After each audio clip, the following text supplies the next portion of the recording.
All right, so you're here for the New Year's Challenge. I first just want to start off, this is not a weight loss challenge, has nothing to do with weight loss. We do have Lindsay here, nutritionist. She will be available to help you with nutrition. Out of it, you will be able to get nutrition advice weekly through her, or if you want to work with her directly one-on-one, it is an added charge, but we do recommend if you want the assistance, she is here, and I would take advantage. But so to win this challenge, there are ways to do so. You need to rack up points during the week. That means coming to your workouts. You can post on social media. You can walk outside of the gym. You have to walk at least a mile. Then you can also... There'll be a full breakdown of how that works. It just didn't want to take up everyone's time. It'll be posted later. Okay. Yeah.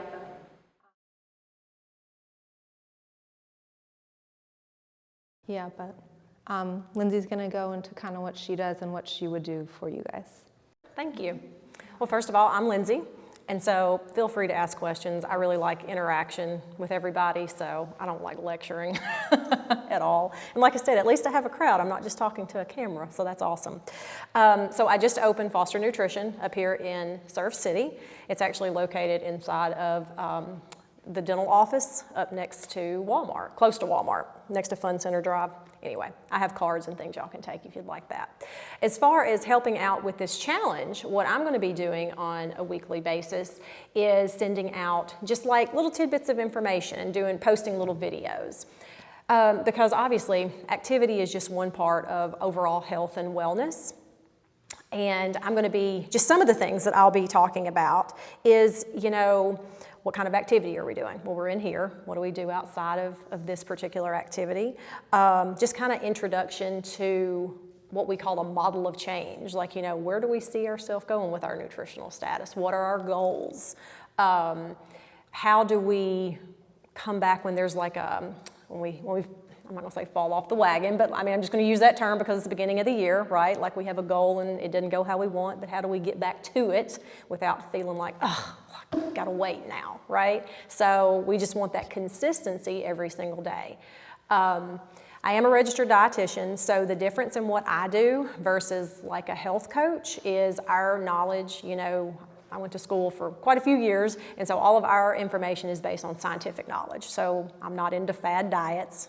I don't even like the word diet. So if you ever hear me say it, I'm referring to a diet as in what we eat every day, not a diet that we see on social media or whatever the new trend is. And I'll be honest, that's one of the hardest things in my job is kind of explaining what to believe and what not to believe. It's very simple. We all just go back to the basics of how we need to eat to keep our bodies working more efficiently, right? But I do get lots of questions about fad diets, so that's not what a dietitian does, right? We have information that helps us, with disease states. So like if somebody is a diabetic or if they have high blood pressure, high cholesterol, things like that. Or if you're like, hey, I'm in a good place, I just want to amp it up a little bit and just feel a little bit better. The fact that we are all women in here, I get lots of questions about hormones and hormonal changes. Yep, and I won't repeat it, but I saw you say it. I talked to people yesterday, and every single one of them mentioned hormones, okay? And as females, a lot of times we undernourish our bodies and then wonder why are we so tired, But that's the problem. We're not getting the right combination of foods. We're not getting all those macronutrient groups, protein, carb, and fat. Because you know what? If we don't have enough fat in our diet from the good sources, our hormones are not going to be happy. We're going to be tired. It can mess up our period, all our cycle and all that. So we just want to make sure that all of that is in check. So now that everybody's a female in here, so hey, that's going to be a really hot topic too, right? So that just kind of says what a dietitian does. Some of the things that I will be giving to you each week, and this is just including in this 8-week challenge. We're going to look at food diaries, okay? So I think it's really important that we keep up with what we eat. Now, the reason I like that is because it's not to pick what you're eating. That's not my reason for it. It's to make sure you're getting enough. So I always go back to that. People have this idea that they're getting enough calories. Like you're already in here working out, and not even counting what you're doing outside of here is activities of daily living, maybe other exercises you're doing. And I guarantee you, we all have this number in our head that we think we should be eating of the amount of calories, and it's probably not right. It's probably not enough. So anyway, like Lizzie was saying, this is not a weight loss challenge at all. But on the flip side of that, I want to make sure you're getting enough to perform your best at whatever activity you're doing, your daily life, all of that stuff, okay? So that's why keeping food diaries, I'll kind of have some information about that. Also, the role of exercise, how that does play into the amount of calories we need to work our best and to feel good and to keep those hormones in check as well.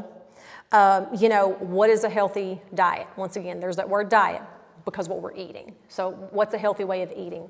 What's a balanced plate look like? Like I said, I'm going to take it all the way back to the basics again. We just want lots of color, right? So it comes down to, it's really easy if you think about it. I was actually attending a CEU symposium yesterday, and they were comparing like the Mediterranean diet and all these different ones. Not fad, but I mean actual ways of eating. And if you look at all of them across the board, they were all pretty much saying the exact same thing. We want balance. We want a variety of proteins. We want to limit our animal sources, increase our plant sources. We want to not cut out carbs. Carbs are good. That's what makes us think and function. We want to make sure they're coming from the right places. And we also want lots of fruits and vegetables, lots of fiber, things like that in our diet. So at the end of the day, it's pretty straightforward, right? So we just want to make sure we know what a balanced plate looks like. And then we're going to break down each macronutrient group. What types of carbs, do you enjoy? How many grams of carbs do you need? Things like that. How much protein do you need? I mean, you're in here, working out. You want to make sure you're getting adequate protein while you're coming into the gym, after you leave. And then again, fat. Want to make sure we're getting plenty of fat. So that would be another topic that would be discussed each week or during one of the weeks. I've only gotten to 6 of those because I know we only have 8 weeks, right? And then the other one is going to be hydration and alcohol. So are we drinking enough water? Are we getting enough, electrolytes? Are we replenishing our body when we have worked out? And then also, how alcohol, plays a role in that, because we just came off the holidays and it's like, well, what, can I have something? Like, the way I look at it is there is a reason there is a donut on the back of my shirt and all different, y'all can look at that later. I have all different foods on there because I will never ask someone to cut something out of how they eat if they enjoy it. Dietitians get a really bad rep for, hey, I went to so-and-so and they said, don't eat anything white, or don't do this, or don't do that. I'm never gonna say don't, because the second I say don't, you're gonna go, well, I like that, I'm gonna do it, sorry. Like you lose all respect for what I just said at that point. So everything can fit in moderation, and we just want to make sure we're mostly fueling our body with things that are going to do the best for us and make us, feel good. So anyway, there's going to be a week about hydration, alcohol. How does that play in? And then also, where do we go from here? After we've pulled all this knowledge together, would you like to work with me one-on-one? Do you want to start that process before even getting to that 8 weeks? So essentially, these are just going to be little things that I send out. I guess there's going to be a group, like a Facebook group, and I'm going to send out, hey, here's a handout. Let's use the example of the week of protein. It'll be some information about protein, and I'll have like a little 2-minute video about protein, maybe some sources. So you'll still have access to that for these 8 weeks.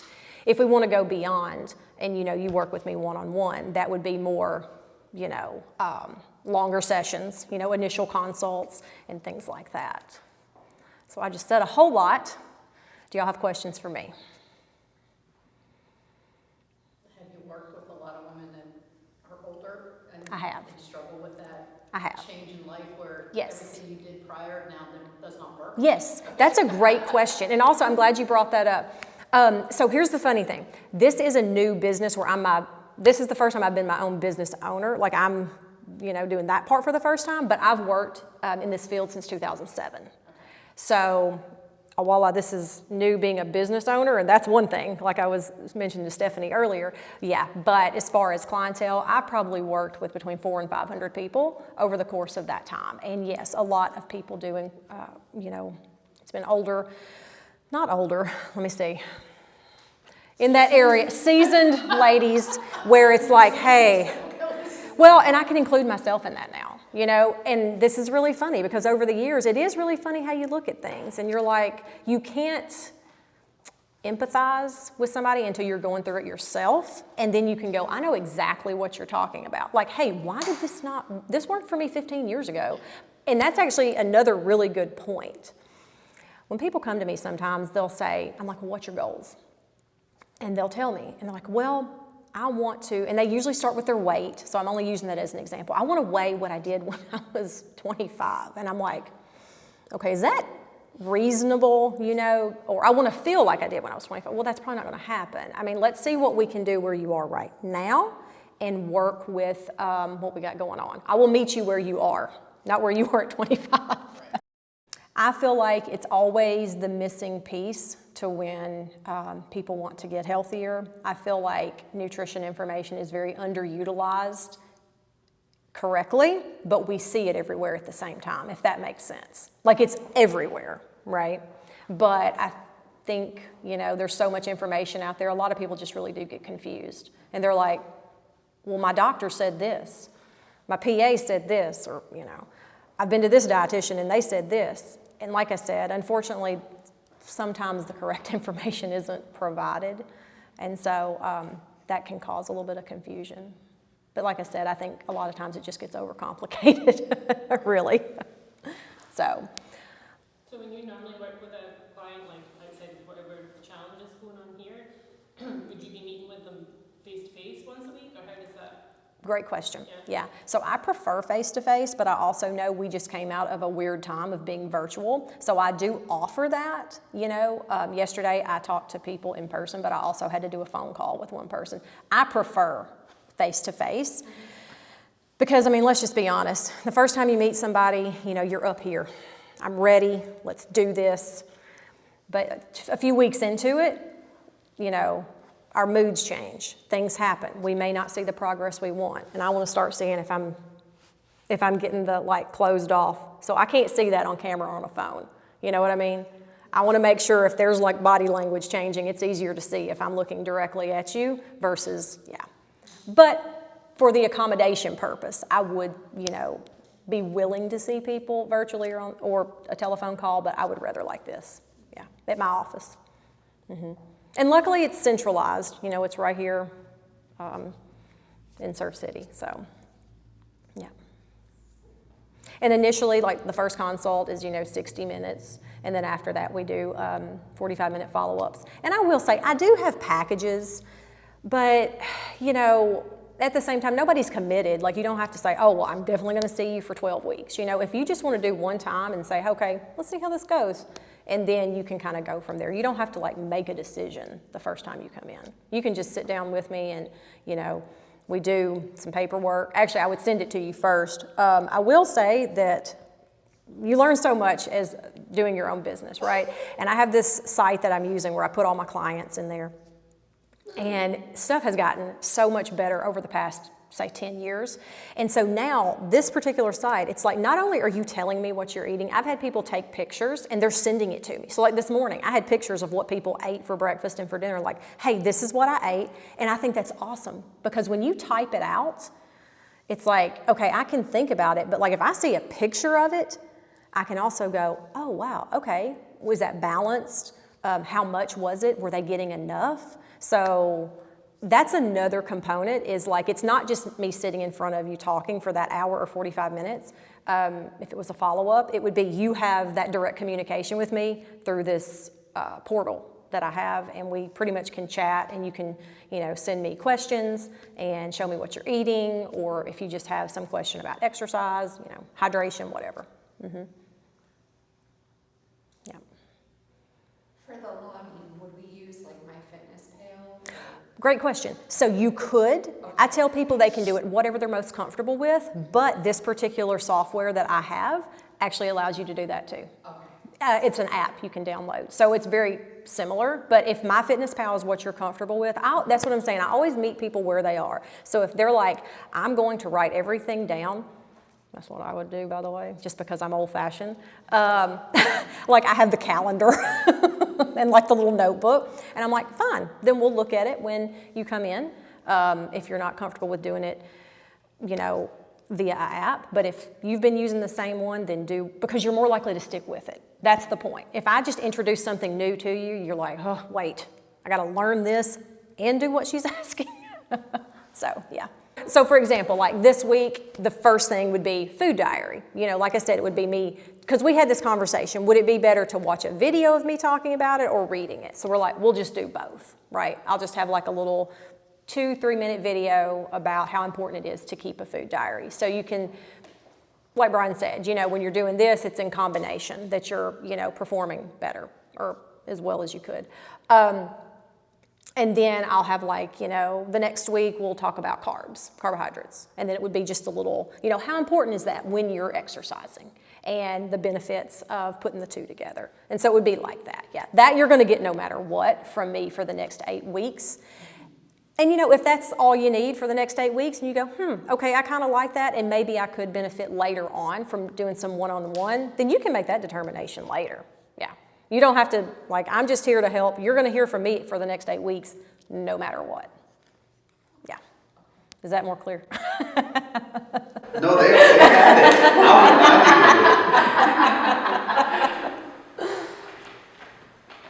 I needed it.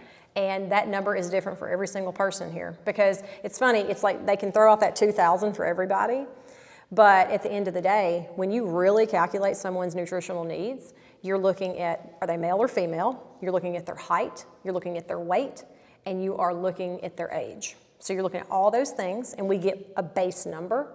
That's just to survive. That number is just to breathe. Then we look at activity factors and we go from there. And so everybody's activity level is going to be different as well, you know? And so that's why every single number would be different. And so, yeah, I would give recommendations, but not like particular numbers.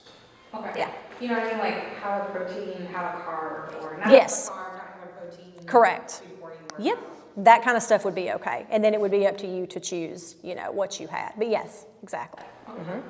What are your thoughts on that pyramid that came about in the 70s? That, in my opinion, the lobbyists paid off a Yeah, politician to have that put on every piece of food and marketing material. Yeah. I mean, it's outdated. I mean, really, at the end of the day, it's just outdated. Like I said, a lot of things, so it's kind of funny. I said earlier, it's still very basic. You know, we know really what is the best way to eat for us, right?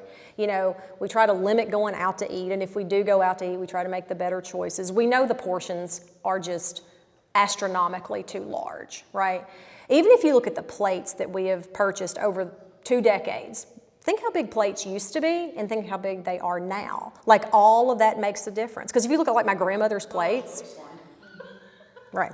And like I said, I don't mean to bring this back to a weight thing because I know it's not, but it is still a part that always gets talked about. And so it's like we're always like dancing on this real thin line with it, you know, because, so BMI chart, talk about outdated, right? Like you're not gonna see that in my office. I'm never gonna calculate a BMI, nothing like that. I don't even have a scale in my office at all. But yes, it's outdated, essentially, yeah. The balanced plate is better to look at it that way. It's like, you know we need our protein, we know we need a good carb, and we know we need a lot of color from our fruits and vegetables. It's gonna give us our vitamins, our minerals, our nutrients, and our fiber. And we wanna have adequate hydration. And we don't wanna skip meals, you know?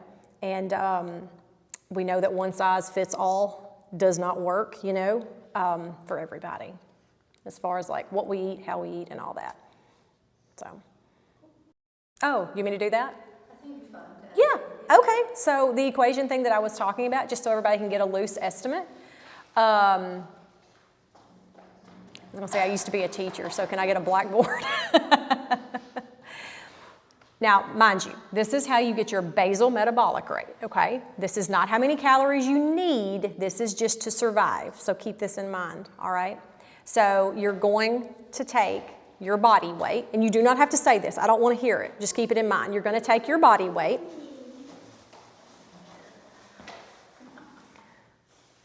you're going to put it into kilograms, which you divide it by 2.2. That's how you get to kilograms.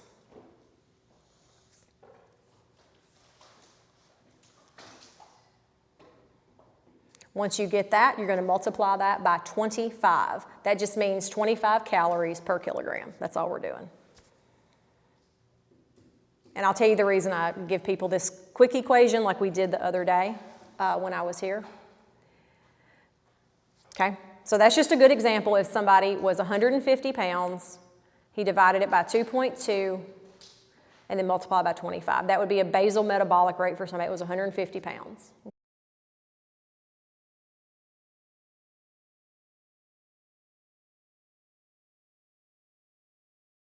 Okay, now activity level, and that's where it does get subjective. We had this conversation. You know, activity factor could be 1.1, 1.2, 1.3, 1.4. It could go all the way up to 2. I'll give a good example. If you are an endurance athlete, a runner, a hiker, like someone who is moving constantly, like you see these things on TV, you know, like these endurance, swimmers even, you know, they're going to be at like a 2, you know, so I'll put that in kind of an idea. If you're just kind of starting to work out, it'd be maybe like a 1.1. And then, but normally I see people on a regular, like just everyday people that's exercising between a 1.2 and a 1.5, just to kind of give you an idea, okay?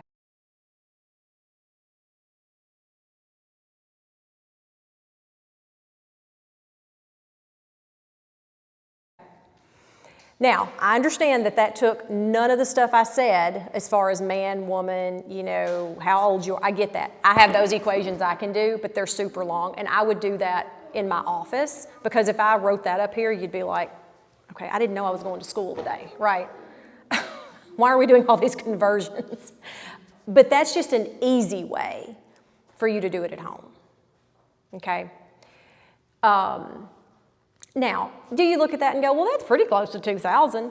It is, but no, I mean, not really. I mean, still, you're about 300 calories away. And I mean, because if your basal metabolic was 1704, but you were like really exercising, like a lot, like coming in here, you're running, you're doing, I mean, you may be an activity factor of a 1.5. Well, that's going to put you more than that 2,000, right? So, and it does count. It matters because, once again, not from a weight perspective, but if you're undernourishing your body, you're not going to be performing as well as you could. You're not going to be feeling as good as you could. You're not going to be sleeping as well as you could, like all those factors. So that's really why I'm looking at the numbers. Like I said, it's not a weight loss thing. Now, some people are going to come to me for that, sure. But it's more of a performance indicator. Because most people really do undernourish. Because how many different numbers get thrown out there? I don't know. I say this because of different places I've worked. You know, a doctor will just say 1,200 calories a day. Like, where are they getting that from, right? Or 1,500 calories a day, with absolutely knowing, right, without knowing anything. So. But this will give you a loose average, because even if I did those really long equations and I took one of you and I calculated it out, it would come within probably 50 to 100 calories of that. So that's just an easier way for you to know it for yourself. So then when you start tracking, like we were saying, and you go, oh wow, like I'm not getting enough. Why am I tired all the time? And then it just starts making a lot more sense. So, Thank you. You're welcome.